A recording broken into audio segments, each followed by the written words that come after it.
Assalamualaikum warahmatullahi wabarakatuh. Bertemu lagi dengan saya Muhammad Arif, dosen Prodi Akidah dan Filsafat Islam UIN Sunan Kalijaga, Yogyakarta. Dalam video kali ini saya akan menjelaskan tentang pengantar filsafat ilmu. Penjelasan pengantar filsafat ilmu kali ini akan dimulai dengan memberikan definisi terhadap apa itu filsafat ilmu. Secara sederhana, filsafat ilmu itu adalah refleksi filosofis atas ilmu. Segala segi ilmu kita refleksikan secara filosofis. Itulah secara sederhana pengertian dari filsafat ilmu.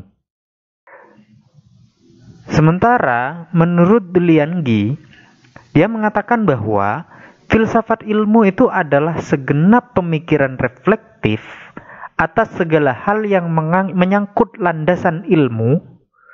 Landasan ilmu ini ada banyak sekali, dan hubungan ilmu dengan kehidupan. Jadi di sini ilmu itu sendiri kita bahas dengan segala tetek bengek yang bersama dengan ilmu, lalu hubungan ilmu dengan kehidupan berbasis etis di sini. Inilah definisi dari filsafat ilmu. Definisi filsafat ilmu ini akan semakin jelas nanti kalau kita melihat ruang lingkup dari filsafat ilmu.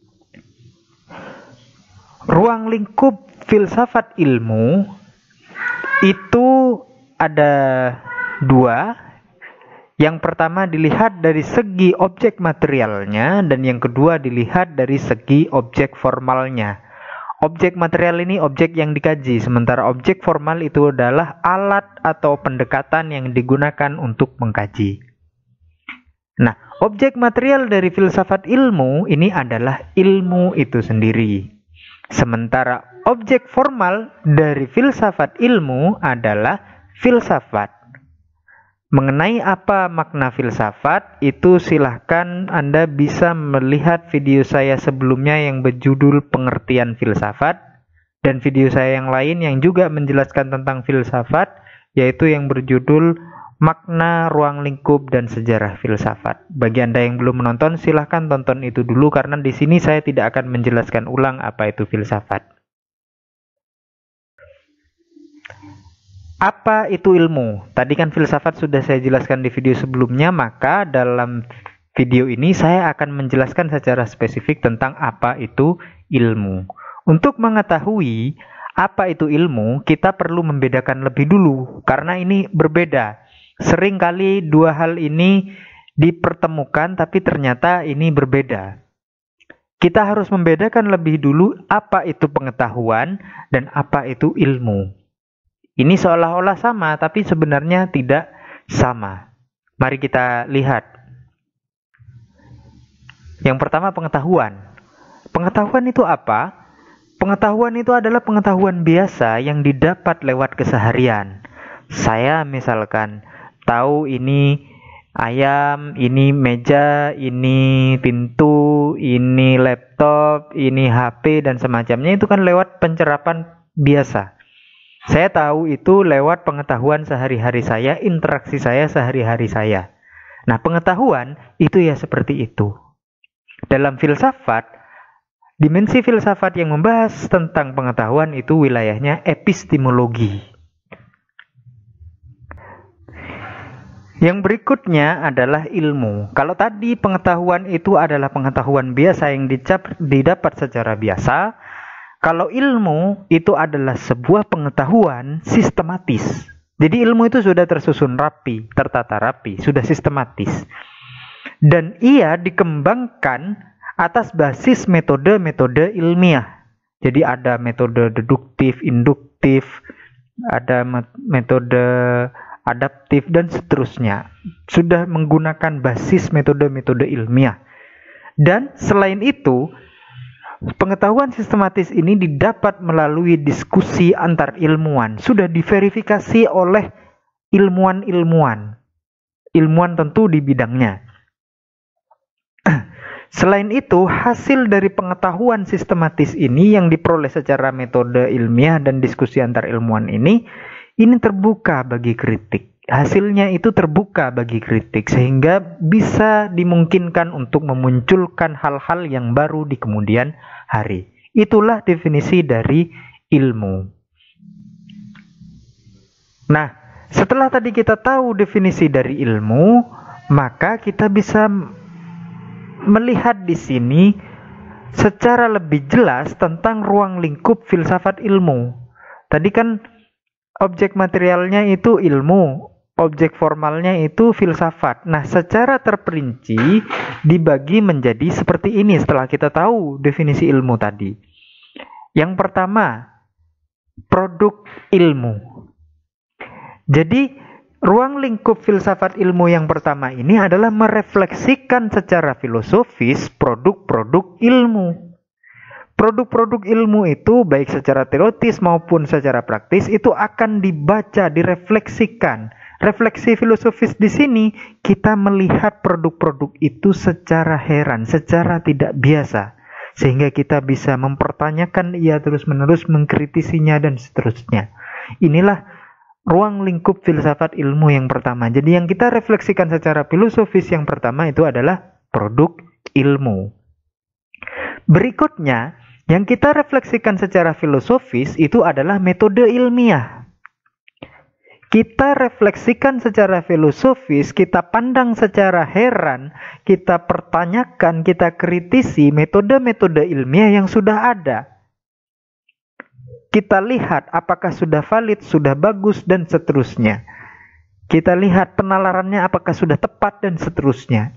Jadi ruang lingkup filsafat ilmu yang kedua adalah metode ilmiah. Kita refleksikan metode-metode ilmiah. Ruang lingkup filsafat ilmu yang berikutnya adalah sejarah ilmu. Di sini kita akan mengkomparasikan secara kritis sejarah perkembangan ilmu. Perkembangan ilmu dari masa ke masa kita akan komparasikan secara kritis, dilihat secara kritis, dipahami secara kritis untuk kemudian menghadirkan pemahaman baru yang juga kritis. Ilmu yang baru, metode ilmu yang baru, produk ilmu yang baru. Berasal dari komparasi kritis sejarah perkembangan ilmu. Ini ruang lingkup filsafat ilmu yang ketiga. Ruang lingkup filsafat ilmu yang keempat adalah etika ilmu. Di sini kita akan merefleksikan dampak dari temuan ilmu atas kehidupan. Tadi definisi ilmu itu kan ada juga yang menurut Deng Yanggi tadi dampaknya terhadap kehidupan. Nah, di sini kaitannya ilmu dengan kehidupan. Ilmu itu betapapun di dalam pemikiran modern itu dianggap sebagai ilmu untuk ilmu, science for science, tidak ada kepentingan lain yang melingkupinya. Di sini tidak bisa tidak kita akan mendapatkan bahwa ilmu itu tidak bisa tidak akan bersentuhan dengan kehidupan manusia maupun alam, sehingga ilmu itu sendiri perlu direfleksikan temuan-temuan ini terhadap dampak kehidupan. Disinilah ilmu akan kita bicarakan secara etis. Inilah 4 ruang lingkup filsafat ilmu yang bisa saya sampaikan. Sebenarnya mungkin ada beberapa hal yang lain, tapi saya kerucutkan menjadi 4 hal ini. Setidaknya 4 hal ini yang penting. Yang berikutnya, tujuan dari filsafat ilmu. Untuk apa kita belajar filsafat ilmu? Untuk apa filsafat ilmu ini dikaji? Jawabannya adalah yang pertama, untuk membuka cakrawala berpikir. Yang kedua, sebagai pendasaran penalaran ilmiah. Yang ketiga, sebagai kesadaran historis. Dan yang keempat, sebagai integrasi nilai etis. Secara lebih rinci akan saya jelaskan pada slide yang berikut. Yang pertama, membuka cakrawala berpikir. Maksudnya adalah filsafat ilmu itu merupakan sarana refleksi, sarana kritik atas ilmu, sehingga orang menjadi kritis atas ilmu dan dengan sendirinya terbuka cakrawala berpikirnya. Dia akan menyatakan, dia akan sadar pemikirannya akan terbuka, cakrawala pemikirannya akan terbuka, bahwa ilmu yang dia peroleh itu bukanlah sesuatu yang final. Bukanlah sesuatu yang betul-betul tidak bisa dikembangkan lagi, betul-betul sudah paten, tidak boleh, tidak orang lain harus menerima. Di sini cakrawala kita dengan merefleksikan secara kritis filsafat ilmu, kita akan mendapati bahwa pemikiran kita itu harusnya semakin terbuka, karena ilmu itu sejatinya tidak berhenti, ia terus berjalan, dan berkembang. Yang berikutnya, kesadaran historis. Tadi kan sudah dikatakan bahwa salah satu ruang lingkup ilmu adalah kita akan mengkomparasikan sejarah ilmu. Mengkomparasikan secara kritis ilmu, sejarah ilmu. Dan di sini dengan demikian kita akan mendapati kesadaran historis akan ilmu, akan sejarah ilmu. Kita mengetahui sejarah ilmu, dengan demikian kita akan muncul yang namanya apresiasi terhadap sejarah, sekaligus kritik terhadap sejarah ilmu pengetahuan demi memunculkan atau demi melanjutkan sejarah perjalanan ilmu di kemudian hari, sehingga ilmu menjadi tidak stagnan. Kita apresiasi sejarah itu, kita komparasikan, kita bandingkan dengan satu dengan yang lainnya, antar masa dengan masa yang lainnya, kita pahami apa episteme yang membentuk satu ilmu di satu masa dan satu ilmu di satu masa yang lainnya, sehingga kita menginsafi dan bisa mengapresiasi perkembangan ilmu saat itu, untuk kemudian dikaitkan dengan saat ini, kita kritik dan kita lanjutkan kembali sejarah ilmu untuk berkembang lebih lanjut. Ini manfaat dari atau tujuan dari filsafat ilmu yang kedua. Tujuan filsafat ilmu yang ketiga adalah pendasaran penalaran ilmiah. Filsafat ilmu itu memberikan pendasaran logis atas metode-metode ilmiah. Kenapa? Karena dalam filsafat ilmu kita akan menguji metode-metode ilmiah itu, keabsahannya, kelogisannya, penalarannya, kita akan uji terus-menerus. Sehingga ia bisa layak untuk dijadikan dasar logis sebagai metode ilmiah. Disinilah kemudian metode-metode ilmiah itu dilahirkan. Penalaran logis itu dilahirkan dari refleksi atas penalaran ilmiah, refleksi filosofis atas itu, sehingga melahirkan pendasaran penalaran ilmiah. Inilah tujuan filsafat ilmu yang ketiga. Tujuan filsafat ilmu yang terakhir adalah integrasi nilai etis. Integrasi nilai etis. Tadi sudah disampaikan ruang lingkupnya, kita akan berbicara kaitan ilmu dengan kehidupan, di sini dimensinya etika. Maka di sini tujuannya adalah integrasi nilai etis.